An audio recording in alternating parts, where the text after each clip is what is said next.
Friends, আশা করি তোমরা সবাই ভালো আছো। আমিও ভালো আছি। Welcome back to my channel Debashree Dinlipi. আর কালকে সারা রাত বৃষ্টি হলেও আজকে কিন্তু সকাল থেকে বেশ রোদ উঠেছে।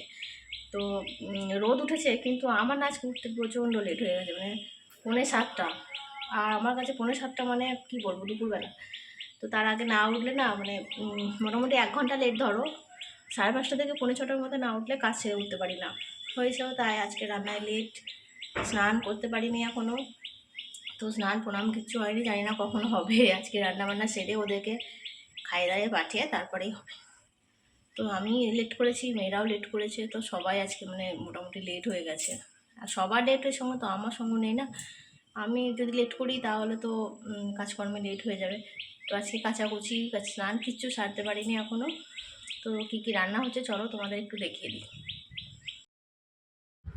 তো এখানে আছে দেখো জ্যান্ত মাগুর মাছ। তো বর বলে রেখেছিল জেলেকে, তো দিয়ে গেছে। তো এখানে দেখো ওখানে রাখা আছে। তো মাছগুলো না ভীষণ লাফা ছিল, নড়ছিল। তো আমি তাড়াতাড়ি করে ঢাকা দিয়ে দিলাম। তো এগুলো আমি এখন কাটতে পারবো না যেহেতু, তো কেটে আনতে হবে। বরকে বলেছি, ও কেটে নিয়ে আসবো বলেছে। আর দেখো এদিকে আমি ঢ্যাঁড়স দিয়ে, আলু দিয়ে, পটল দিয়ে একটা সবজি বসিয়েছি। এই সবজিটা খেতে আমাদের বাড়িতে মোটামুটি বাচ্চারা ছাড়া সবাই ভালোবাসে। আর এখানে কাঁচা কলা খোসাগুলোকে না সিদ্ধ করে রেখেছি, এটা ভর্তা বানাবো, মানে বাটা বানাবো আর কি। এত টেস্টি হয় খেতে, আর ভীষণ আয়রন, এটা খাওয়া খুব উপকারী। এদিকে কচুর শাক সিদ্ধ করে জল ঝরাতে দিয়েছি। তো এটাও বানাবো আজকে নারকেল দিয়ে।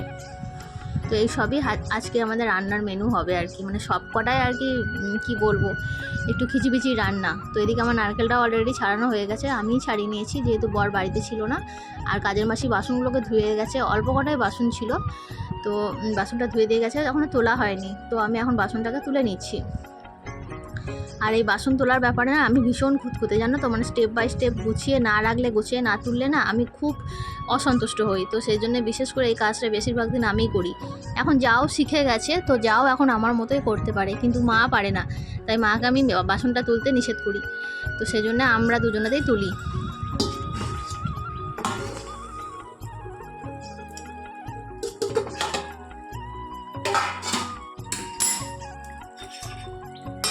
এখানে কচুর শাকটা দেখো নারকেল টারেল সব কিছু দিয়ে বানিয়েছি। ভাপ উঠছে, ঝাপসা হয়ে যাচ্ছে ক্যামেরাটা। তো নারকেলটা আবার ছাড়ানো ছিল না, তো আমি ছাড়ালাম, সেটা তোমাদের সাথে শেয়ার করিনি। হাজব্যান্ড তো বেরিয়ে গেছে বলতে একটু বেরিয়েছিল, তারপরে আবার মাছটা নিয়ে গেছে। দেখো মাছটা, দেখো বালতিটা পড়ে আছে, এখনো ধোয়া হয়নি। তো মাছটা তো আমি কাটতেই পারবো না, তো সেই জন্য ওকে বললাম যে ওখান থেকে কেটে নিয়ে আসবে। একে জ্যান্ত মাছ, তারপরে আমার মাগুর মাছ, বাবা কাটা ভীষণ কঠিন। আরে আমি এমনিতেই মাছ টাছ কাটতে পারি না, জানো, মাছ কাটতে আমি ভীষণ নারাজ। বেশিরভাগ কেটেই নিয়ে আসে, তো সেই জন্য আর প্রয়োজনও হয় না। আর আমি শিখবো না কখনো, বাবা আমার ভালোও লাগে না মাছ কাটা। তো চলো কচু শাকটা ভালো করে রান্না হয়ে যাক। তো রান্নাটা করতে করতে আমার হঠাৎ করে মনে পড়লো কাঁচাগুলোকে তো কেচেছি, তো কাঁচাগুলোকে তো মেলা হয়নি। তো সেই জন্যে দেখো কাঁচাগুলোকে একটু তোলা মেলা করবো বলে চলে এসেছি। আর মানে এইগুলো কি বলো তো, আগের দিনের কাঁচা, তো জলটা ঝরে যাওয়াতে এখানে বারান্দায় দিয়ে দিয়েছিলাম। তো বারান্দাতে বেশ আধ শুকনো মতো হয়ে গেছে। এগুলো নিয়ে গিয়ে আবার ভিতর বারান্দায় দিয়ে দেবো। আর এখানে আজকে যেগুলো ভিজে সেগুলোকে আবার মেলে দেবো। তো কি বলতো, এই বারান্দাগুলো থাকাতে মানে অনেকটা সুবিধা হয়, জানো তো, অনেক জামা কাপড় ধরে যায় বেশ। আর এখন দেখো আমার স্নান টানও কমপ্লিট হয়ে গেছে। তো স্নান টান কমপ্লিট করে নিয়েছি এখন আমি। তো মায়ের, আমার, তো সবারই কাঁচাগুলোই ছিল, তো সেগুলোকে একটু মেলে দিই।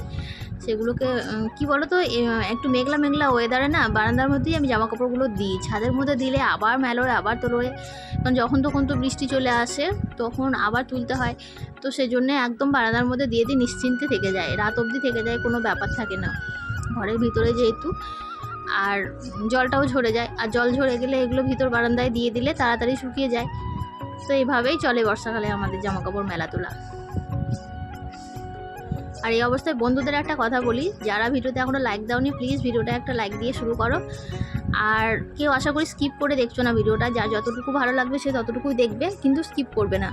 চেষ্টা করে একটু ফুল ওয়াচ করতে। ফুল ওয়াচ করলে আমাদের মতো যারা ছোট ছোট ক্রিয়েটার, আমাদের একটু সুবিধা হয় আর কি। পুরো রেভিনিউটা আমাদের জমা হয়। আর যারা নতুন বন্ধু আমার এই ভিডিওটা আজকে ফার্স্ট দেখছো তাদের কাছে অনুরোধ, প্লিজ তোমরা আমাকে সাপোর্ট করো, আমার চ্যানেলটা সাবস্ক্রাইব করে পাশে থাকা বেল নোটিফিকেশানটা অল করে আমার পাশে থাকো। আর তোমাদের যদি আমাকে প্রয়োজন হয় সেটা অবশ্যই কমিউনিটিতে একটা কমেন্ট করে বলে দেবে। দেখো যেগুলো আদা শুকনো ছিল সেগুলো নিয়ে এসে ভিতর বারান্দায় দিয়ে দিয়েছি, আর যেগুলো শুকনো ছিল সেগুলো তুলে নিয়েছি, নিচে নিয়ে চলে যাবো এগুলোকে। আর তোমাদের সাথে শেয়ার করছি কি বলো তো, আমাদের বাড়ির পিছনের দিকে যে প্রকৃতিটা মানে পরিবেশটা আর কি, দেখো একদম সবুজে সবুজ। আর এই গাছটা দেখেছো, নিম গাছটার উপরে লতাপাতা গাছগুলো কত উঁচুতে উঠেছে। আর এখানে যে হসপিটালে কোয়ার্টার আছে সেটা কিন্তু দেখেই বোঝা যাচ্ছে না, একদম বোঝা যাচ্ছে না যে এখানে কোনো ঘর আছে। এখানে কিন্তু মানুষ বাস করতো জানো, আমার যখন বিয়ে হয় তখন না এখানে ছিল একটা ফ্যামিলি এখানে বাস করতো, তারা এখন বর্তমানে বাড়ি করে অন্য জায়গায় চলে গেছে। তারপরে দেখো আমি আবার চলে এসেছি রান্নাঘরে। তো মাগুর মাছটা কেটে নিয়ে এসেছে আমার বর। তো মাগুর মাছের রেসিপির ভিডিওটা তো তোমরা আগেই পেয়ে গেছো, এই ভিডিওটা যেতে অনেকটা লেট হলো। তো কি করব বলো, মেয়েদের পরীক্ষা চলছে, ভিডিওগুলো ঠিকমতো করে এডিটিং করতে পারছি না, দিতেও পারছি না, তো সেই জন্য তোমাদের কাছে ক্ষমা চাইছি। তো রান্নাটা পুরোটা শেয়ার করলাম না, সেদিন যেহেতু তোমাদের সাথে রেসিপিটা শেয়ার করেছিলাম বলে আজকে রান্নাটা শেয়ার করলাম না। তো রান্নাবান্না কমপ্লিট করে সবাই যখন খাওয়া দাওয়া করে চলে গেছে, এমনকি আমারও খাওয়া দাওয়া হয়ে গেছে, তো এই অবস্থায় আমি চলে এলাম ওপরে। তো আমি তো ভিজে চুল কখনোই সঙ্গে সঙ্গে আঁচড়াই না, তো আমার তো বাঁধাই থাকে, মানে গামছা জড়িয়ে রেখে দিই। তো তারপরে দেখো চুলটা একটু যখন শুকনো শুকনো হয়ে যায় তখন আমি আঁচড়াই। তো বর্ষার আবহাওয়া চলছে বলে কিনা জানি না, এখন প্রচুর পরিমাণে চুল উঠছে। তো প্রত্যেকেরই নাকি শুনছি যে এইভাবে চুল উঠছে। তো আমার খুব একটা চুল খুব বেশি কখনোই ওঠে না, আমি যে খুব একটা পরিচর্যা করি তাও হয়তো পারি না, কিন্তু তবু আমার চুলটা স্ট্রেট চুল তো খুব একটা জটও পড়ে না, আবার ওঠেও না। কিন্তু এখন দেখছি বর্ষার আবহাওয়া তো মাঝে মধ্যে ভিজেও যাচ্ছি হয়তো কোনো কোনো সময়, বলে চুলটাও উঠছে। তো এখন আমি চুলটা আঁচড়ে ভালো করে শুকিয়ে নেব চুলটাকে। তো এতটুকুই আর কি তোমাদের সঙ্গে ভিডিওটা শেয়ার করার ছিল। তো কালকে সবজি কাটতে গিয়ে এটা রান্না করতে গিয়ে আঙুলটা পুড়ে গেছিলো, অনেকটাই পরিমাণে পুড়ে গেছিলো। তো দুদিন হয়তো কেয়ার করিনি সেরকমভাবে, 3 দিনে দেখলাম যখন বেড়ে যাচ্ছে তখন বরকে বললাম যে একটা ব্যান্ডেজ এনে দিও, বেঁধে দেবো। তো বরকে আনতে বললাম আমার একটা ব্যান্ডেজ, বর নিয়ে এলো আমার 1 ডজন। মানে আমার বর হলো এরকমই, ওরা একটা জিনিস আনতে বললে 1 ডজন করে নিয়ে আসবে। তো বললো লাগাও, তোমার তো লাগেই, প্রায়ই তো তোমার হাত পুড়তেই থাকে, নাই কাটতেই থাকে। বললাম বাহ, খুব ভালো কথা। তো সেই জন্য আমি রেখে দিয়েছি দেখো আঙুলে লাগিয়ে।